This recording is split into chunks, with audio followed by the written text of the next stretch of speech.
Now, let us focus on the human being. Who is this human being? It is an absolute human being, I told you. It's an absolute human being, and this human being doesn't exist. It's only an imaginary human being. And this human is very important in the sense that it is marked in English with a capital I.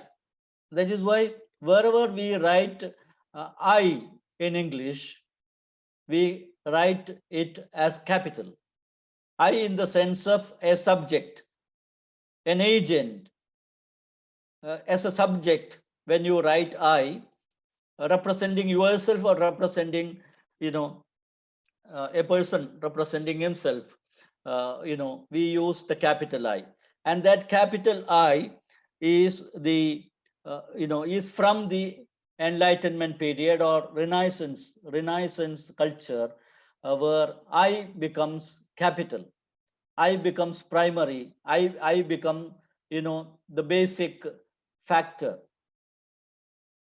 basic agency of expression of oneself, the individual who has attained a prime position in the discourses, in the power system. And that is why we write I as capital. The I has gone into language, English language, with a capital form, capital shape, marking the Enlightenment or Renaissance focus on the individual, the man, as different from the hitherto used kind of entity, God. Now, who is this man? Who is this man? Who is this human being? We usually use man and human being as interchangeable words. Who is this man? Is it man alone? Is it a human being that represents everyone?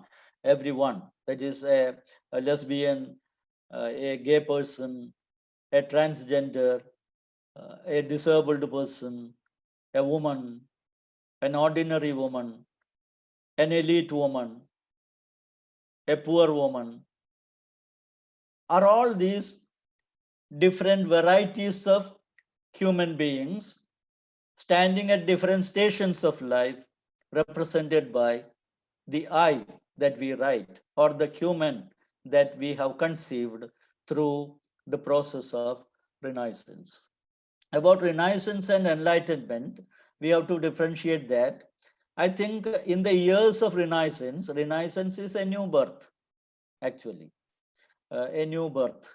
New birth, Renaissance is in a way related to, uh, you know, Anthropocene. Anthro is human. Scene is new. And Anthropocene also means a new man, a new being, just like Renaissance, revival of, interest, rebirth. That's the meaning. And in Malayalam, it is Navothanam. Navothanam in the sense that standing up, becoming active. So a change, a radical change. From you move from a sitting position to a standing position, you are about to do something.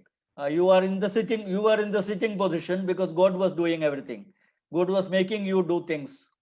You are just a doll in the hands of God, just a tool in the hands of God, in the God-centered universe.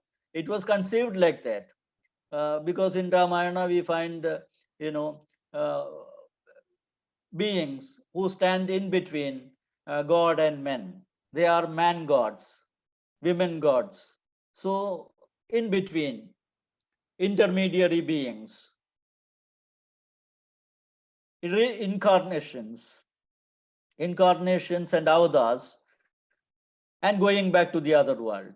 And this is another aspect of God-centeredness that we see in the epics. And when we come to Shakespeare's, dramas, we can find that, Hamlet. Hamlet is responsible for what Hamlet does. Macbeth is responsible for what Macbeth does. But at the same time, half of the, responsibility is shared by the God category also.